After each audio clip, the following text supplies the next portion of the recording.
위원장님께서 우리와 같이 연대하는 양산병원 많은 도움을 주고 있습니다. 특히나 물질적으로 도움을 주고 있는데요. 분들도 우리 직원들입니다. 정규직을 시켜주겠다고 열심히 일하며 열심히 일했습니다.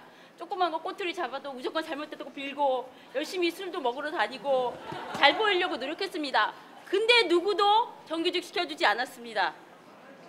결국은 노동조합에서 시켜줬고 나는 그 의리를 지키기 위해서 이 자리에 있습니다.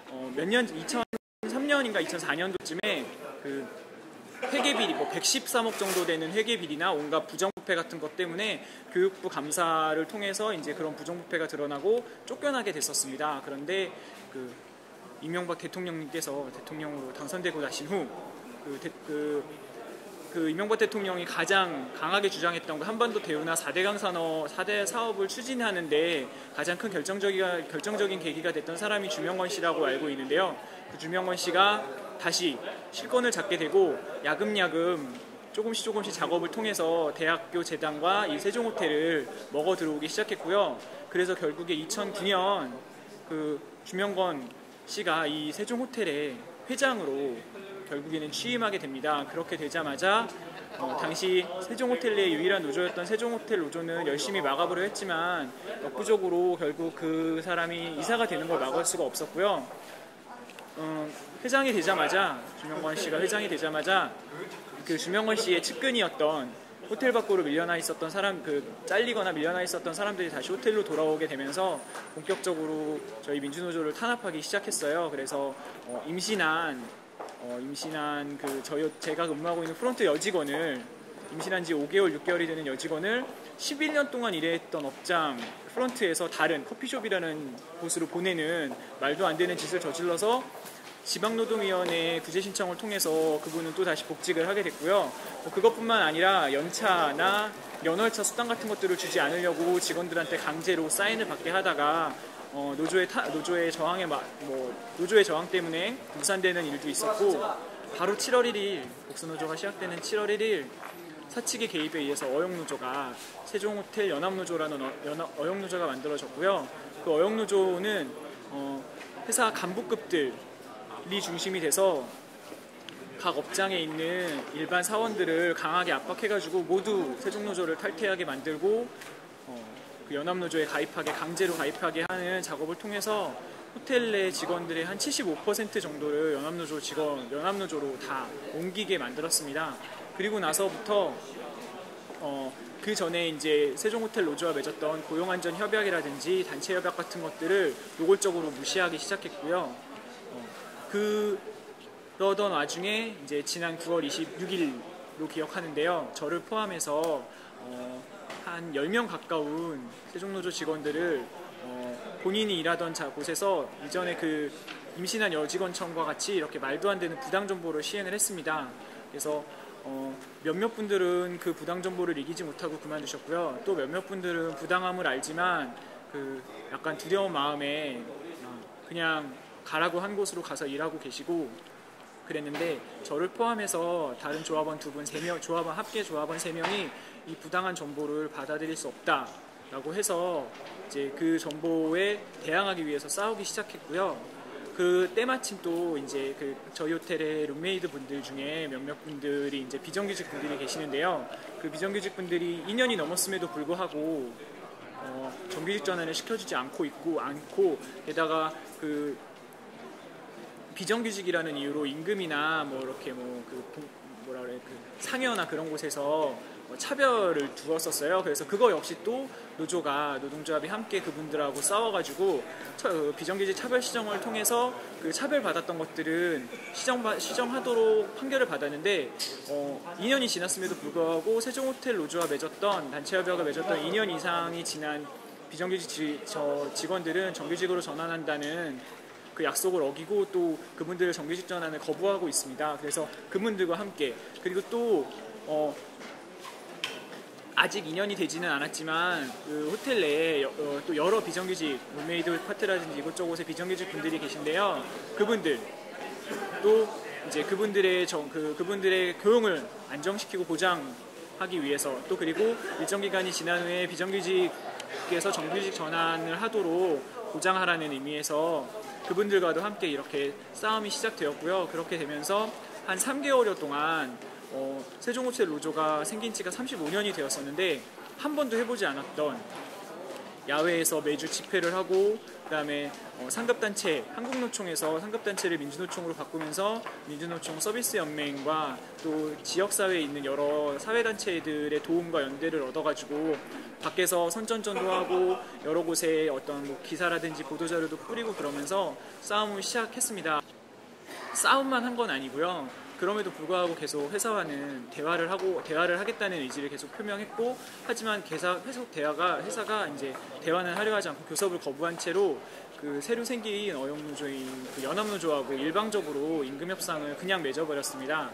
그래서 우리는 이제 세종노조는 그 협약이 무효라는 또 가처분 소송을 내고, 그다음에 또 회사한테는 즉각 우리와 교섭에 나서라는 교섭응납 가처분 신청을 내서 11월, 제가 기억하기로는 11월 26일인 걸로 알고 있는데, 아무튼 그 즈음에 법원으로부터 세종노조와 했던 그 7월 이전에 했던 그 교섭 2차례가 있었기 때문에 세종노조와 그 교섭을 하는 것이 맞다, 교섭을 반드시 해야 한다라는 판결을 받아서 다시 12월 초에 교섭을 시작하게 됐어요. 그래서 사실은 그 전에 9월달, 10월달, 11월달 동안 계속 회사가 대화에 나서지 않았었기 때문에 이대로는 안 되겠다, 파업이라도 해야 되겠다라는 마음으로, 불법을 각오하겠다는 마음으로 파업을 준비하고 있었지만, 또 법이 우리 손을 들어줬었고, 그리고 회사에서도 어쩔 수 없이긴 하지만 교섭 자리에 나온다는 연락을 받았기 때문에 저희가 잠시 파업을 다시 접고 그리고 다시 교섭을 시작하게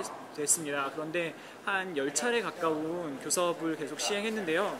회사에서는 저희가 당연하게 요구하는 것들, 우리가 애시당초 요구했었던, 그리고 이전에 계약을 맺었었던 그 단체 교섭에 나와 있는 내용들, 2년 이상 된 비정규직은 정규직 전환을 시키라든지 고용안전 협약을 준수하겠다는 약속을 하라든지 하는 거에 대해서 올해는 단체 협약을 맺는 애가 아니라 임금 협상을 하는 애기 때문에 그거는 논의할 수 없다라는 말도 안 되는 논리로, 사실은 작년에 맺은 단체 협약을 하나도 이행하지 않았기 때문에 우리가 계속 협상을 해야만 하고, 그것은 그리고 또 세종호텔이 계속 그동안에 10몇 년, 20년 넘게 계속 해오던 교섭 관례상으로도 당연한 일이었는데 일방적으로 계속 교섭을 할 수 없다고 이야기만 해서 10명씩 뭐 10번, 20번, 100번을 해도 결과는 마찬가지겠구나라는 생각을 하게 됐고요. 그래서 즉시 또 다시 이제 저희는 이제 무작정 나가지 않고 이제는 법적인 절차를 차근차근 밟겠다는 마음으로 다시 또 지방노동위원회에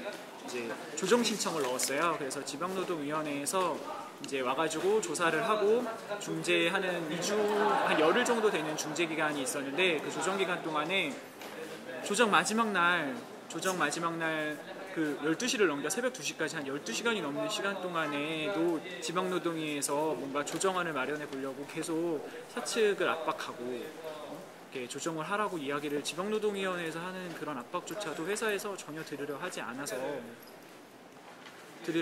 결국에는 지방노동위원회 사람조차 도대체 당신네 호텔 관리부장은 노무관리라는 걸 아는 사람이냐라는 이야기를 들을 정도로 그 회사에서 전혀 뭐 응대를 하려고 하지도 않고 그 교섭을 하려는 의지를 보이지 않아서 지방노동위원회에서조차 그 조정안을 내질 않고 이 조정은 결렬되었다는 선언을 하게 됐고요. 그 결렬 선언이 12월 29일 날 아마 있었던 걸로 알고 있는데요. 이제 그렇게 받아들이고 나서 저희는 이제 그 29일이 되기 전까지 조합원들을 대상으로 쟁의행위 찬반 투표를 진행을 했고요. 80%가 넘는 그런 찬성으로 쟁의행위를 결의를 하고, 비록 25%도 채 안 되는 50명 남짓의 인원이지만 이번에 행동으로 보여주지 않으면 정말 우리에겐 미래가 없다라는 마음으로 1월 2일 날 파업 선포를 하기로 결의를 하고 있었는데, 회사에서 마지막으로 다시 한번 교섭을 해보자는 이야기가 와서 1월 2일 날 아침에 또다시 우리 노동조합 위원장님이 그 사장이랑 독대를 했습니다. 그래서 저희는 이제 나름대로 회사에서 대화를 하자고 했기 때문에 회사에서 뭔가 해결할 의지를 보일 거라고 생각했는데 뭐 역시나 처음에 했던 이야기와 하나도 다를 거 없는 이야기를 하면서 마찬가지 반대로 이제 협박을 한 거죠. 그 교섭 자리를 이용해서. 그렇게 되면 그 일하는 곳으로 돌아가지 않는 부당정보자 3명은 즉각 해고하겠다. 위원장도 해고할 수 있다라는 식으로 협박을 하면서 당장 이제 파업 같은 거 풀라고 했는데 얘기가 내려오자마자 그 위원장의 이야기를 듣자마자 그 자리에서 이제 위원장을 기다리고 있던 저희 조합원들이 즉각 그렇다면 파업을 결의하자. 그래서 바로 파업을 결의하고 그 교섭 결렬이 저녁 8시 반에 선언됐는데 30분 후에 바로 이 로비로 내려와서 파업 선언을 하고 다음날 아침 1월 3일 그러니까 어제죠. 이제 여기에서 모여서 이제 파업 선포식을 하기로 얘기를 하고 뿔뿔이 흩어졌고요. 그래서 다시 어제 아침에 모여서 파업 선포식을 하게 되었고 그리고 이제 오전에는 이제 민주노총에서 준비해주신 프로그램을 위해서 이제 총연맹 사무실로 가서 오전에 이제 나름대로 자문 변호사와 대화도 하고 저희끼리 토론을 했는데 이제 우리가 어떻게 투쟁을 할 것인가 토론을 하면서 모든 이제 그 조합원들 52여 명 조합원들이 같이 토론을 한 결과 바로 로비로 들어가서 우리 요구를 강하게 이야기해야겠다라고 생각이 들어서 이제 4시에 예정되어 있었던 이곳에서 예정되어 있었던 총법 그 결의 대회라고 해야 되나요? 출정식을 마치자마자 저희는 이제 그 같이 그때 저희 조합원 수만큼이나 연대 단위들께서 와주셔가지고 그 연대 단위 분들과 로비로 들어왔고 지금 보시는 것처럼 로비를 점령이라고 얘기하긴 좀 아무튼 로비에서 이제 자리를 잡은 채 저희 요구를 들으라고 어제 계속 줄기차게 이야기를 했고요.